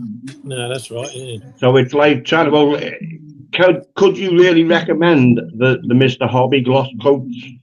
Yeah. Before we go on to that, hang on, Graham. Let's go to our Graham. Yeah. Come on. I don't know how I've been managing all these years. I don't honestly. Listen, have you? If you turn around, have you got like a load of fishing gear behind you or something? No. There's a head keeps popping over your shoulder every now and then as well. I don't know how I've managed all these years. Graham, I hope that you've learnt a few bits tonight by coming and popping on. I've seen a few different products, I can tell you. Clive, Paul's asked the question because I'll tell you for why. Because I've got 2/3 of a bottle left. However, I did have a little bit of a laugh earlier on with Paul because I've talked about it in the past, and I also use MRP Super Clear. Clive, you build cars that need a bit of a shine on. What are you glossing with? Right, so I do use this. So is that the GX? Yeah, that's the hang on, whoa, let me grab a pen. Whoa. Hang on a minute. Calm down. What we got, Paul? 112. Mr. Colour 1112. Mr. Colour 1112. Colour 1112. So, Clive, sell it to us. What's the crack? Right, so I've been experimenting with all of these and Tamiya and everything else. The Tamiya X22 is another good one, very similar to this. We talked about that, me and Paul, earlier, and I said No, I did use it in the past. And then you've got in a rattle can as well. So I do use that. I'm not going down the rattle can, Clive. It's a bit it's a bit whiffy, to say the least, especially with this. And what I hate about these is a lot of it goes to waste. So you spray it and it covers it. But with this, with the airbrush, it's more directional. Yeah. More on the model, not on the thing. So how I use this is basically you do like a 60-40 mix. So it's not going on really thick, but it's a bit thinner than what it is in the jar. And then what I do then is I go to 60-40, cover the model. It's usually a full cup. I take a full cup like I did with the Pulse. And then what I do then is I go over it with virtually neat leveler through the airbrush, and what they call a wet coat. Yeah, really? It goes on and it gives you a shine like no other. So once you've done that, I'll take it up. We've got child intrusion behind us, yes. Kitty cat. And the kitty cat. Graham, if you've got a parakeet or anything that you just want to pop, cat scrapping outside. Yeah, I want to say if you've got a parrot or anything you just want to pop on your shoulder. Clive's doing one. Graham, I am going to come back to you, mate. And again, the people that are watching, gloss. You do build aircraft, don't you? Yeah. So this one or two. So are we saying that we've never glossed, or we've rattle can glossed, or what? No, I've never used a rattle can. No. But have you glossed? Sometimes. It sounds like I'm asking you if you've ever had a threesome, isn't it? It's, have you ever, Graham? Have you ever glossed? Go on, Clive. Yeah, so what I did was, like I say, you got a 60-40 mix to start off with, and then you basically spray virtually. So you do like like an 80-20 mix of using this varnish, and then I decided, just out of sheer curiosity, mental over it with that. So I'll give it a bit of a over the top, and there's your finish. Right. Yeah, but the thing is, though, Clive, I mean, like that's fine for cars. I mean, like I'm just talking like trying to get a nice gloss coat ready for weathering and decaling. You know what I mean? Yeah. If you want that, right? That's. Then just use that. Just use that as though I probably would use that. Yeah. So like a 60-40 mix. Yeah, just top the bottle up with MLT. Yeah, okay, we'll give that a whirl, because I have a supply from Mr. Hobby, to be fair. So you're going shopping tomorrow anyway, Paul, aren't you? Yeah, I'll be doing a bit of a run round on my little putt tomorrow. Okay, last one before we go. So I'm just going to lay back and I'm going to look at tape, glue, paint, pigments, microsol, microset, metal paints, washers. We've talked about powders. So the last one, Paul, let's start with you. In fact, no, we're going to start with me so that you've got a general idea where I'm going to go with this, right? My most unique product that I've got in here that I use in modelling that's got absolutely sod all to do with modelling, you might know it already, is a little jar of Marmite. Right, okay. Yeah, you've mentioned it for weathering. So, Clive, you're sort of grimacing like... No, I'm not a Marmite man. No, I'm not. Graham? No. No. Paul? I'm just trying to look around for a product. I don't think I've got it in there. You go like, oh yeah, fucking hell. Other than like maybe eating biscuits while I'm modelling. I mean, let me just keep my energy levels up. You know what I If mean? we're going in food, right, and you can read this, right? Yeah. That stuff. Let me just explain about the Marmite. There's my modelling ingredient there. So the Marmite, Graham, is pretty much like the Humbrol Mascol, but obviously it's Marmite, mate. And if you go onto YouTube, Graham, if you go onto YouTube and search for Tom's Modelling in Motion, if you already subscribe or you've seen his stuff, have you seen his stuff? No. Have a look at that, mate. Make a note of that one, Graham, because you'll love that. Tom's Modelling in Motion. And if you scroll down to a lot of his stuff that's, a couple of years ago, you will see this absolutely brilliant fella using Marmite. I think one of his videos is actually called Marmite Chipping. And you will see what he's all about. If you look at that, Tom's Modelling in Motion, he's absolutely fantastic. Paul, what is, because I can see that you're looking round, but what is your unorthodox thing that you use in your hobby? I'm gonna say hairspray, but even then I haven't really used it to an extent where I could go, oh yeah, it's definitely a thing. Yeah, I'm aware of it, and I know I've got me bridge layer on the shelf of doom at the moment, which is a hairspray project, but I've not actually gone down that route yet. Clive? Okay. Well, suppose Graham's got a bonsai tree out. And if you tell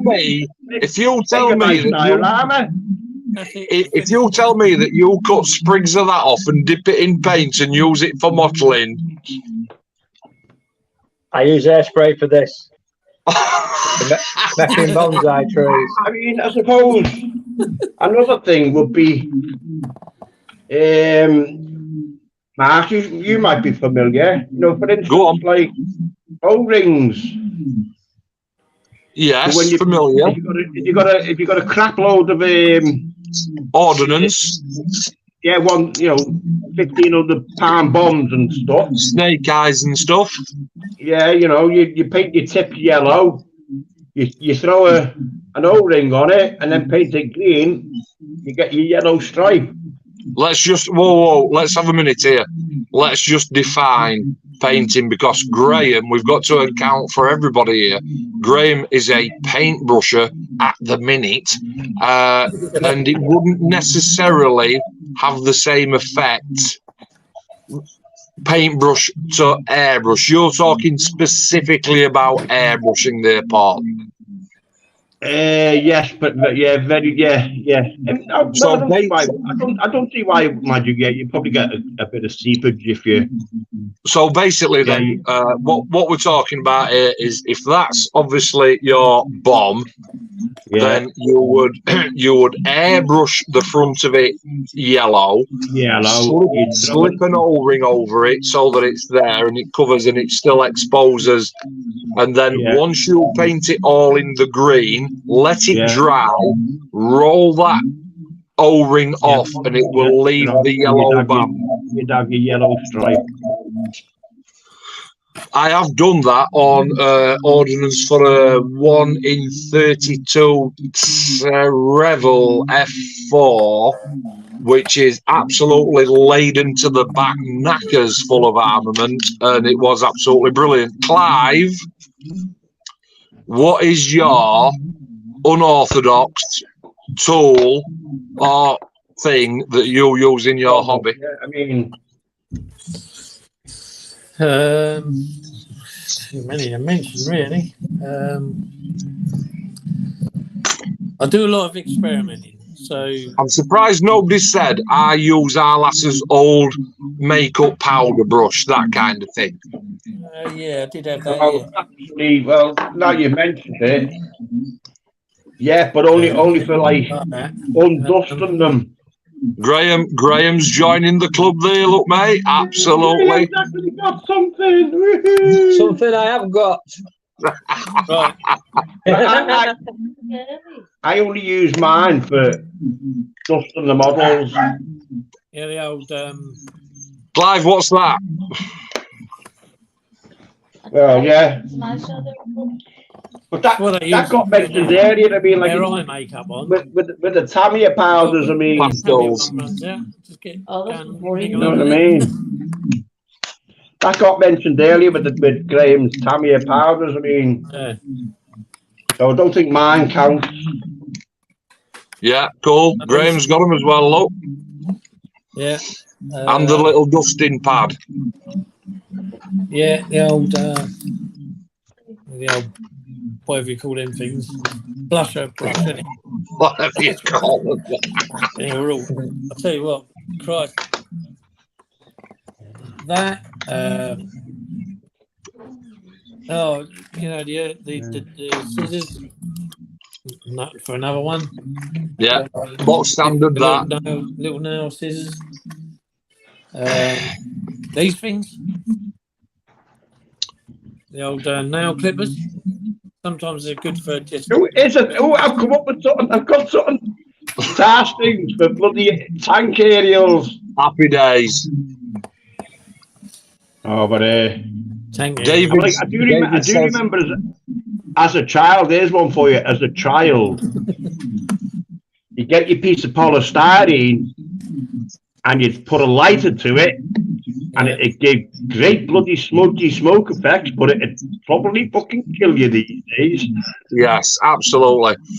David says, I use Aqua Gloss. It's fantastic. The Mr. Hobby Gloss can attack your decals if you're not careful. Yeah, it can do. And then also says, because he is joining in with the chat, and this is a good one actually, a hair dryer, although I have no hair. Yeah, hair dryer. I've used hair dryer. For what? Well, actually, yeah. If you remember, I know I've used it in. I think David's on about using it to, dry things off quite quickly. Maybe. David, if you want to explain, but I used 2 hair dryers. What I had to do, I've got 2 foam clamps in here, and I had to put one here and one here. I put my 1 in 48, which is over there, Tamiya Lancaster on the go, turned the hair dryers on. I had to wrap elastic bands around the on-off buttons so that they were both blowing, so that I could spin all 4 props, and I kept having to angle the Lancaster in such a way that both hair dryers spun the propellers round in the same direction so that I could chuffing video it. Did it take off? It should have done, mate, shouldn't it? It should have done. Enough to get it off the ground. Airbrush cleaner. Oh, yeah, here we go. Here we go. Airbrush cleaner. How much is that, Clive? Well, the price has come off.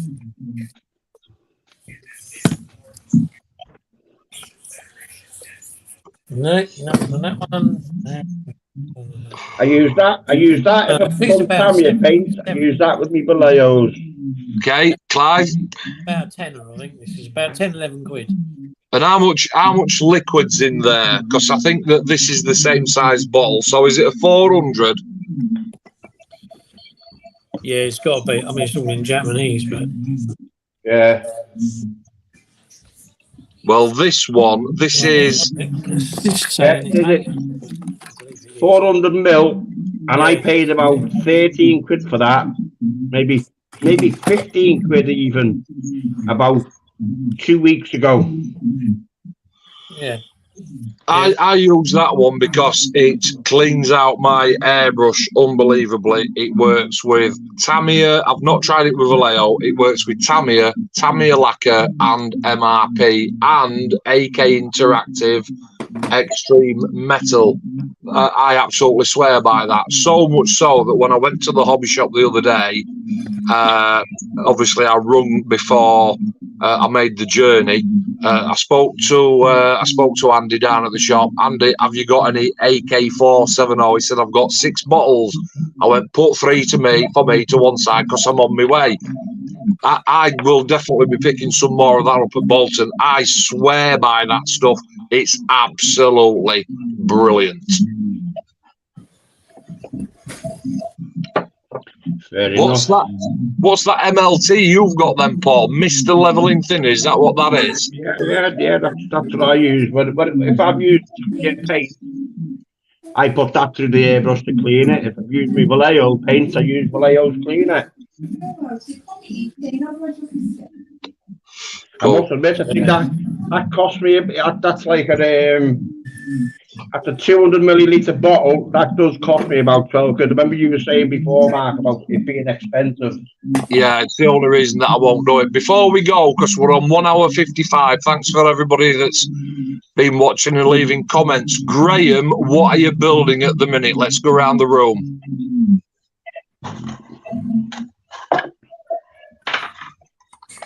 M26 Pershing tank. Right, okay. Nice. What, let me just make my screen bigger because my eyesight is absolutely shite. What, come on, you chuffing thing. Where's me get big button? There it is. Let me just hold that up. So it's a Hobby Boss M26 Persian heavy tank. All right, some big American stick. Yeah. How's it going? I started it at the club last week. You did, mate. Yes, I was watching. I built the engine. Got the engine done. Yeah. Cool. So with that, right, you're obviously going to paintbrush that. We're all drooling at that, thinking if that were airbrushed, it have different tones. It'd be pre-shaded. It would be different greys. It would have flory wash or Tamiya panel line stuck on, etc., etc. So the kit, how much? What kit? What it is it? Is it value for money? Good kit? I think it was about 35 quid. I think something like that. Is that the going rate? It's roundabout, yeah. Tamiya Rebel, about 35, 40 quid. The Meng tend to be a bit expensive. I don't tend to go for them, but yeah, that's more around 40, 50 quid maybe. Yeah, I'm going to be looking at some of them in November. Paul, what's on your bench at the moment? I'll show you now.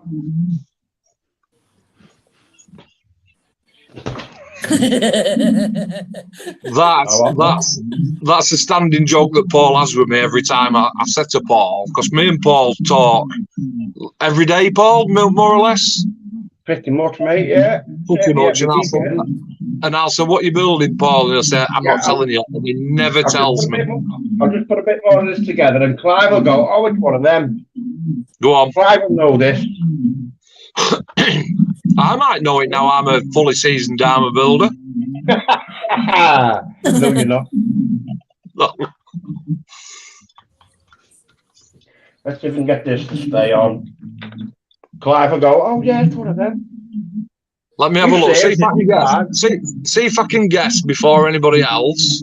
Let me have first dibs on the guess. Yes, Aaron. Well, I'll just open it up and then. Come on, then, knock about. I'm getting old here. All right, I'm just trying to put it together a little bit more because it's all in bits at the moment. If you pull a bottle of Tamiya extra thin out, I will not be happy. Oh, hey. Oh, hey.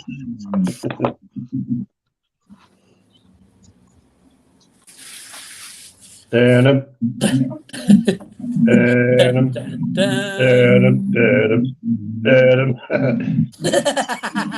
It's one of them. Oh, no, tell you what that is. Is it the AFV kit, Paul? It is, mate. Yeah. Yeah, that's the sound one. I've had that one. Yeah, made that. What is it? Metal barrel. It's a Scorpion, Mark. I thought I was going to say it's a Scorpion as well. British Army Scorpion, 135 scale, AFV club. I'll show you now. I'll get the box for a minute. 2 seconds.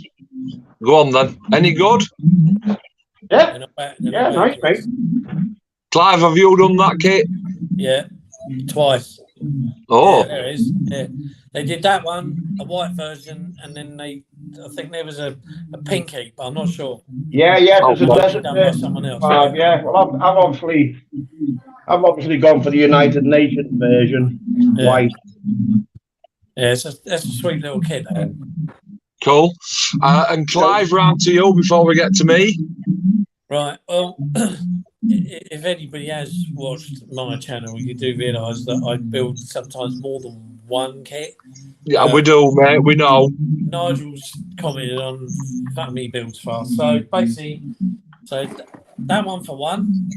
That's the AH Mark 1 Apache from Tacom. Yeah. 1 in 35. Yeah. Yeah. Okay. Happy with that. That one for another one. Right, okay. Andy Norfolk could be interested in that one, and Davey Housecroft as well, because they're building their new cars. And then number 3. Oh my God! All right, okay. Sky. Oh, that's nice. See, now that'll be my car. That'll be my dream car in real life. Is the Skyline. Yeah, it's mine actually as well. I've had to do a repair on it first. But I bought this off of a cab on eBay. And so I've repaired it now, but that's the false one. Porsche Spider, okay. Look at this, Mark II. Okay, now. Look at this. How Graham's holding up. Is that an Escort? Yeah. I used to have one of these. Really? Bit bigger, like, but I used to have one of these. Escort. I'll tell you what. Is that the old Essie I tell you what, Graham, the money they go for now is unreal. Unbelievable. Then with the conservations now. Happy with that, mate. Italieri have re-released those, haven't they? But they were the old Essie kits years ago. I think there's a Mark 1 available as well, I think. Yeah, Bell kits are done too. I've got both of them. I don't know where. One's up there somewhere. Right, and so round to me. Clive will get this. I'm not sure if Paul and Graham will. Let me just make sure. With airbrushes, I won't know. I'm just going to hold that up there. You've already showed me this. I already know what it is. You know what it is. You keep your mouth shut, you. What is it then, Paul? Is it a wasp?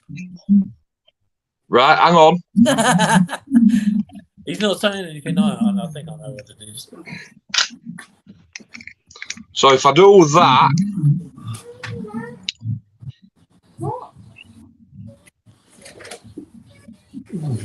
you know what it is. It's not what I was thinking it was. I was going to say an A10, but the A10 doesn't come with clear. Well, Paul's giving it the A10. I think I've just given it like away. An A10 engine. Is it the Beat 32 Trumpster kit? It is, yeah, I thought it was. Yeah. That's the only thing I know that comes with a clear engine. Bloody hell. That's a big kit. I've made that one. I am actually in the middle of trying to rescue it, and Paul does know the backstory. And then the other one that I'm doing, I was chatting the other day, and it's really peculiar. As far as the entire hobby is concerned, and I know this is going to sound really strange, but the gluing of plastic parts together in the hobby is not my favourite part of the hobby. If somebody came to me and said, I've built this, will you paint it for me? I'm absolutely in my element. So, this one. Bloody hell, that is yeah. You can carry on with that.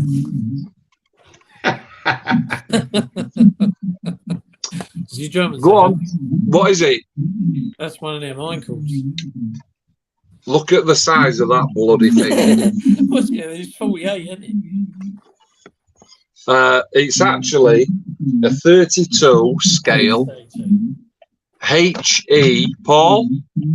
Ankle 219, innit? The Hugh. So, it's a 219 that Paul brought to club last year, Paul, wasn't it? Last year on 24-hour build. 24-hour build, mate, yeah.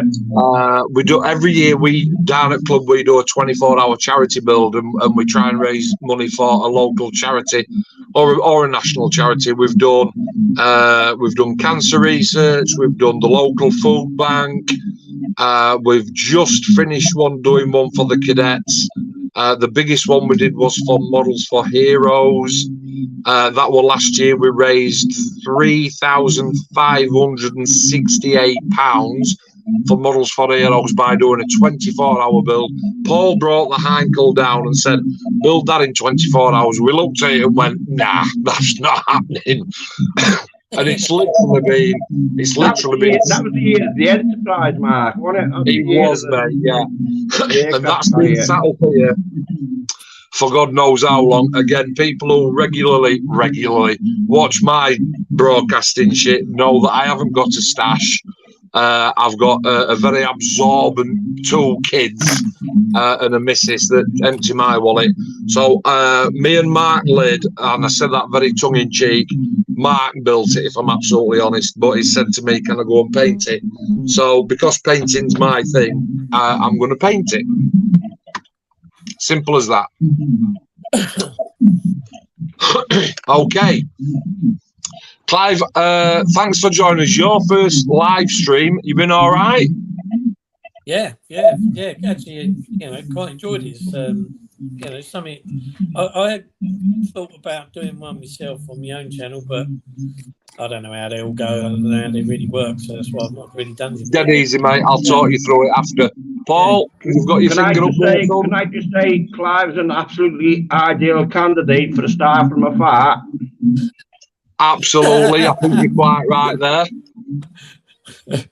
Cheers, Spotlight star from afar. And then Graham, you've popped your live stream cherry tonight. Have you been all right? Well, apart from not having an airbrush. not having an airbrush, not using Flory Wash, don't know what umbral weather impact mate. I'm so glad that with yes or no on, and he would I'm so glad that you came on, mate. I'm so glad that you came on because listen, at the end of the day, I did not fall out of my mother's womb with an airbrush in my hand and knowing what washers were and powders and MRP, and we all have to learn as we're going along. And that's one of the beauty things about this hobby, Paul, isn't it? Totally, mate. Totally love it. Absolutely love it. So again, I will reiterate, Graham, you're welcome down at club absolutely anytime, mate. Absolutely anytime. I will certainly bump into you, Graham. Definitely, you will see me at club at some point. Paul lives at that side of the country, at the Wirral, and he makes the journey over. And that's now a long way. Paul's a long way, and obviously you're in Cleethorpes and you're coming right into the centre of the country as well. Yeah. And trust me, mate, when I say it's appreciated, all the guys at club, when we were chatting after, what a fantastic thing that Graham did coming all that way, because obviously all of us at club live round club. We don't live 60 miles away, mate. So epic journey, and thank you very much for coming. Let me just check comments before we disappear to see if we've had any new comments on. Let's have a look. So David, this one. So David said drying all your oil paints, Paul. All right, okay. Well, I don't use oils. I've got me AK Interactive. I'm assuming they're oil paint, to be fair. Cool. I'm just mixed oils. Also goes on to say, I use cellulose thinners to clean my airbrush. Absolutely. And then finally says, I seem to be addicted to Tamiya MotoGP bikes at the present. Do you know what? I was thinking about this the other night. And obviously, I talk to certain people all the time. I am an aircraft builder. I have moved on to arm, and I've got my first tank under my belt. I do actually now, when I think about it, Paul, I do want to build a bike. I do want to do a car. I do want to do a ship. I do want to do a submarine, because I literally want to be able to say, I can do it all. I can do it all. You know, you can do helicopters, so don't worry about that. But yeah, definitely need to attempt a car and a bike. Definitely, yes. Absolutely. Right then, guys, if you stay online, so this is Paul Knows the Crack, Graham and Clive, I will end the broadcast literally in about 10 seconds time.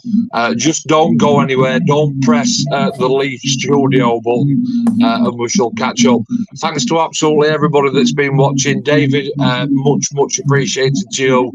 You are definitely top commenter this evening, and hopefully we've gone through them all. In fact, I think I'm looking back, it was definitely top commentator there, mate, and really appreciate your comments and really appreciate you watching, guys. That'll just about do. Stay there, don't go anywhere while I end the broadcast, and hopefully we'll see you all next time. Say cheery bye, everybody. Cheery bye. See you later. Cheery bye.